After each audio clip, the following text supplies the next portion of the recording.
suivez sur les sentiers de la réussite, votre magazine de promotion des icônes du succès entrepreneurial. Ravi de vous retrouver. Bienvenue. Notre invité, Onura Panou, est le directeur de cabinet du président fondateur de l'Université Polytechnique Internationale, Dr Obiang Nguema Mbazogo UPI ONM.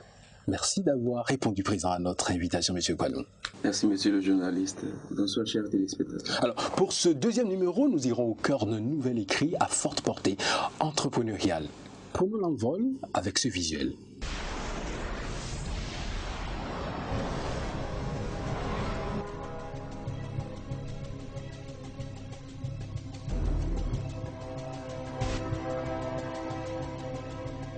L'Université Polytechnique Internationale Dr Obiang Nguema Mbazogo UPI ONM vous offre désormais sur vos écrans une nouvelle émission de 26 minutes. Étudiants, diplômés sans emploi, parents d'étudiants, enseignants du supérieur, chercheurs. Sur les sentiers de la réussite, c'est votre nouveau magazine. Pour la promotion des icônes du succès entrepreneurial et pour vous offrir du savoir pour réussir votre vie.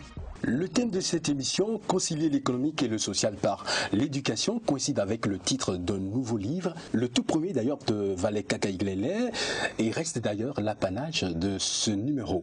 Portons nos regards sur sa couverture avec Louis Mesmin Glele. Cette présentation part de l'extérieur vers l'intérieur du livre. Il y a d'abord le fond blanc. Ensuite, l'illustration en couleur verte. De plus, il y a en troisième position le titre en couleur rouge. Au bas du livre, le nom de l'auteur en noir, sans fausse modestie. La couverture verso aussi affiche 4 paragraphes. Le premier élément, c'est l'identité et la formation de l'écrivain. Le deuxième paragraphe nous montre que, aussitôt la science informative acquise, l'homme se lance dans la création d'entreprises. Le troisième élément nous montre que c'est un panafricanisme. Il crée l'orageux.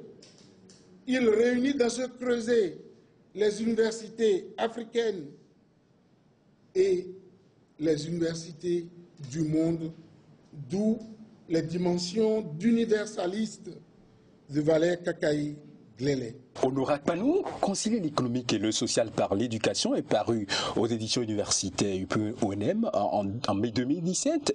Dites-nous toute la symbolique qui caractérise la forme de ce bijou socio-économique. Je vous remercie, monsieur le journaliste. Je commencerai par le titre. Il y a 3 notions essentielles que nous devons dégager du titre de l'ouvrage. Le premier, c'est l'économique. L'économique est vue par l'auteur comme performance économique d'une entreprise, comme recherche de profit, même de surprofit d'une entreprise, et c'est ce que nous constatons généralement. Le deuxième élément, c'est le social. Quand on parle de social, ça sous-entend générosité, ça sous-entend gratuité. Donc ce sont 2 notions qui ont toujours été opposées. L'auteur a imaginé qu'il était possible de réunir ces 2 notions-là, et notamment dans l'éducation, et après dans tous les autres aspects de notre vie. Il y a 4 symboles au niveau de la couverture. Déjà, nous allons démarrer par le fond blanc. Le fond blanc. Le fond blanc. Le blanc, tout le monde sait ce que le blanc signifie, c'est la sainteté, la pureté. Mais au-delà de cette symbolique classique, le blanc évoque la couleur du cerveau humain. Donc, c'est dire que l'auteur a réfléchi et que cette œuvre est le fruit de plusieurs années de réflexion. Nous irons ensuite à la couleur verte. À la couleur verte. Il y a 3 piliers. Les 3 piliers en vert. Le vert symbolise l'espoir. Et si vous faites attention aux piliers sur la couverture, ils évoluent de façon croissante. C'est de progrès en progrès. Et vous allez voir un dernier boom au niveau du dernier pilier qui est plus haut que tous les autres. Cela évoque le développement. Le titre en rouge Le rouge, c'est la couleur révolutionnaire. Il voudrait vraiment que dans l'enseignement supérieur en Afrique, nous partions de ce concept-là pour amorcer autrement le développement. Et enfin, le nom de l'auteur qui est en noir, c'est dit que l'auteur de ce chef-d'œuvre est un Africain et qu'il a la peau noire. Alors, que dit Valet Kakaï-Glélé dans son livre? En voici un condensé avec le présentateur Louis Mesmin-Glélé. 146 petites pages qui constituent un livre qui est de ceux qui permettent à une génération de prendre son destin en main, pourvu qu'il soit lu et appliqué à l'enseignement supérieur public et privé pour le développement du Bénin et de l'Afrique. Il s'inspire de l'entrepreneuriat social et des pensées des pères de cette discipline de développement. Il s'inspire du panafricanisme.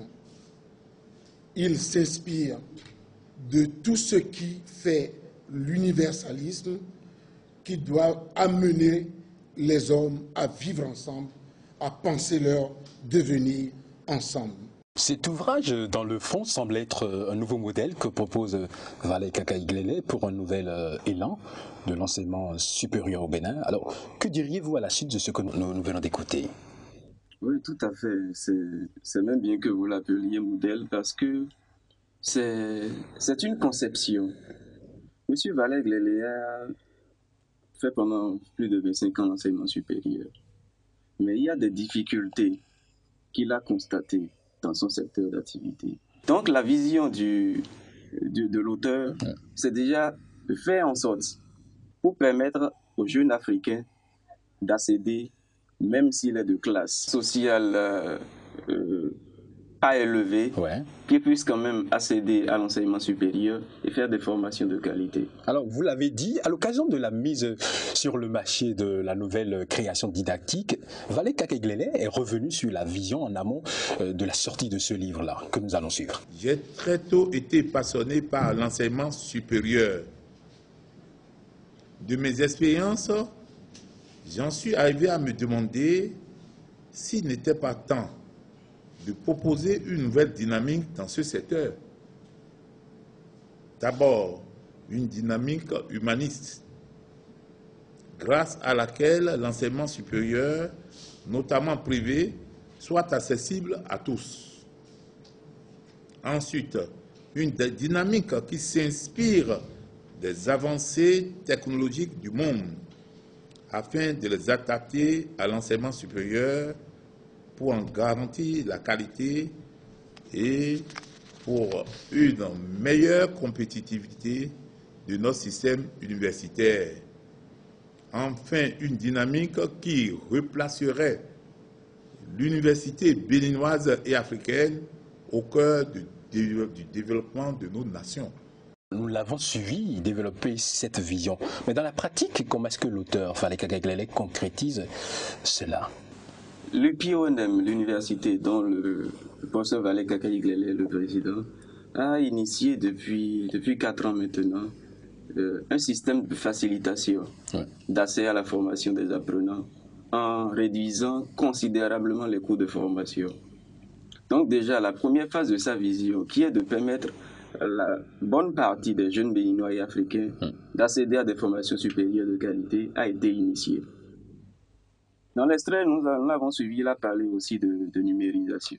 Et le PONM, pour vous expliquer comment elle est en train de matérialiser cette vision-là, c'est que tous les étudiants de notre université ont des ordinateurs, la fibre optique elle est à l'université. Il y a plein d'innovations qui facilitent aujourd'hui l'enseignement par ces étudiants. Il y a aussi le volet entrepreneurial. Il a parlé de l'emploi des étudiants, c'est tout à fait normal. Beaucoup de choses sont faites aujourd'hui pour que l'employabilité et l'emploi des jeunes étudiants béninois et africains puissent être atteints.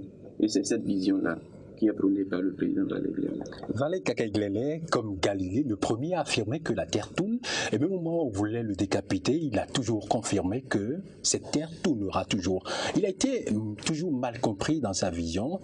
Nous allons suivre cette problématique qui a permis la sortie de son ouvrage. Il s'agit donc d'une stratégie et de principes par lesquels il est possible de satisfaire plus facilement nos besoins en formation, de même que tous les autres besoins qui participent au bonheur de l'être humain.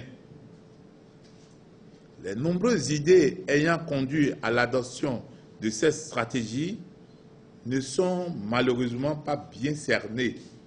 De nouvelles questions sont alors apparues. Comment exprimer notre vision? Comment l'expliquer? Comment amener les uns et les autres à savoir où nous allons afin que dans un mouvement d'ensemble, nous apportions une contribution significative au développement collectif. Voilà autant de questions suscitées par le comportement de l'entourage. Que diriez-vous à la suite du président de l'UPONM? Dès que la première phase de cette vision-là a démarré, il y a eu beaucoup de remous. Parce que l'on sentait que dans l'enseignement supérieur privé notamment, l'UPONM qui opérationnalisait cette vision de l'auteur donnait l'impression, et les gens ne le comprenaient pas, que c'était un concept en fait, que le système des frais de formation voulait être cassé parce que les formations devenaient trop basses, etc. etc. Donc c'était la première stratégie qui a été mal comprise. Alors il s'est dit finalement, autant mettre tout ce que nous avons en tête dans un livre et laisser ce livre-là à la portée de tout le monde pour que les gens nous comprennent, pour qu'on sache où est-ce que nous allons. Ok. Suivons l'auteur qui explique ici la solution qu'il apporte. Un livre, telle est la réponse trouvée. Un livre pour montrer nos ambitions et leurs fondements. Un livre car ce que nous faisons s'inscrit dans une perspective de bonheur commun et parce qu'on n'allume pas une lampe pour la mettre sous le boisseau, comme on le dit, comme notre Seigneur Jésus-Christ a eu à dire. Mais on la met sur le chandelier et elle éclaire tous ceux qui sont dans la maison.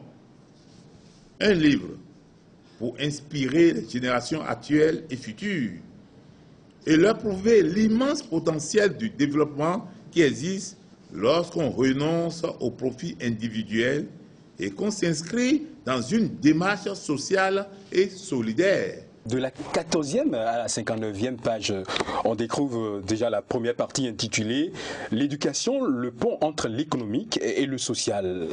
Quel est l'essentiel à retenir de cette idée? L'économique et le social sont deux notions qui ont toujours été opposées. Comment concilier l'économique et le social par l'éducation? Une équation difficile, mais soluble. Ok. Nous avons parlé tout à l'heure de l'accessibilité aux formations. Vous savez, les universités, les établissements d'enseignement supérieur sont des entreprises de développement, mais qui ont une conception capitaliste de l'économie.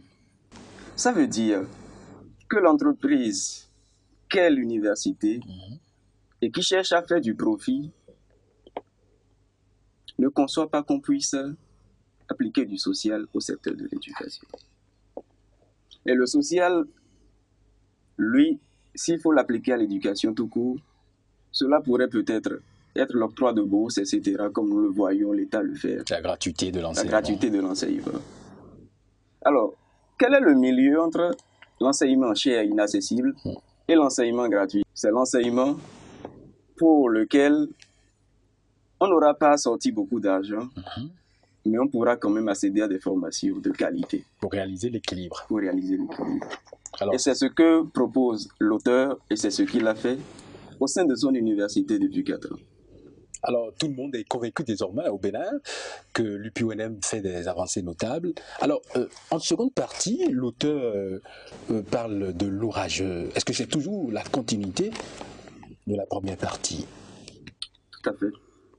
Cette vision dont nous parlons est une vision de très longue date. Dans les années 90, il y avait une association, une ONG créée par l'auteur justement Valère Glélé, Jeunesse, Conscience, Action, JCA, qui avait pour objectif de permettre au maximum de jeunes Africains de se former, dans les années 90 déjà. Et c'est en 2008-2009 que l'Ordre africain des grandes écoles et universités a été fondé finalement, toujours par lui. Et avec pour objectif d'être un creuset au sein duquel les universités, les écoles d'enseignement supérieur se réunissent pour appliquer ensemble ces principes-là qui permettront aux jeunes Africains de se former en masse et dans le même temps d'avoir des facilités pour que la qualité de l'enseignement soit de mise, de même que des possibilités, des opportunités de création d'emplois pour ces étudiants-là. Alors, sur ces mots, Honora Panou, nous allons amorcer la deuxième rubrique de notre émission, Retour